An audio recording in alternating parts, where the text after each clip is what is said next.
you ever felt that strange, unsettling feeling, like you're being watched, even when you're completely alone? This is a story about that feeling, a true story that happened to a friend of a friend.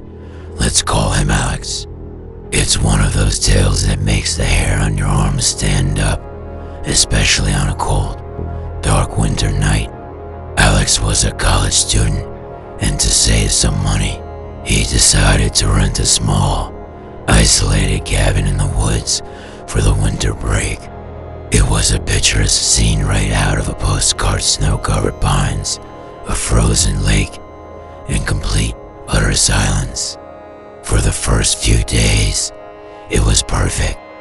He spent his time reading, hiking in the crisp air, and enjoying the solitude. But then, things started to get weird. It began subtly. He'd come back from a walk to find his books rearranged on the shelf.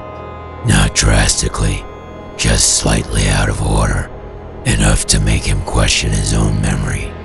Then he started hearing noises at night, faint scratching sounds on the outside walls of the cabin.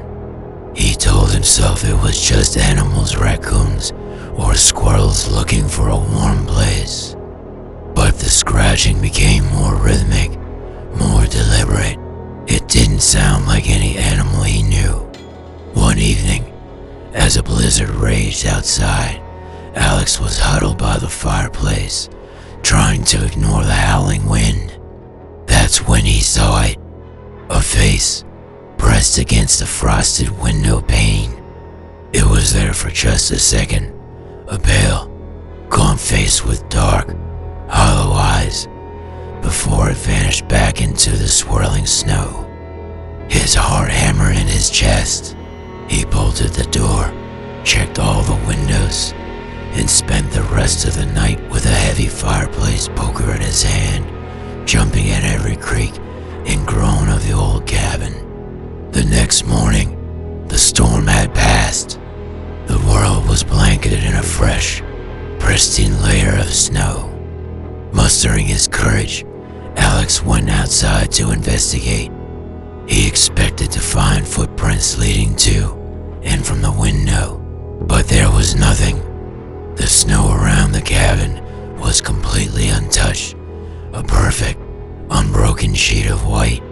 It was as if no one and nothing had been there at all. This was the final straw. The feeling of being watched was now suffocating. He couldn't explain the face, the scratching, or the lack of footprints. It felt like the woods themselves were closing in on him. He packed his bags in a frenzy, threw them in his car, and didn't look back. He drove for hours, not stopping until the sun was high in the sky and the dense woods were far behind him. Alex never found out who or what was out there in the woods. He never went back to that cabin. Sometimes, he says, when the wind blows just right on a cold winter night, he can still hear that faint, scratching sound. It's a chilling reminder that some things are better left unexplained, and that sometimes you're not as alone as you think. What do you think it was? A prank? A ghost? Something else entirely? Let me know your theories in the comments below. And if you enjoyed this story, make sure to like this video and subscribe for more unsettling true tales. Thanks for watching. Stay safe out there.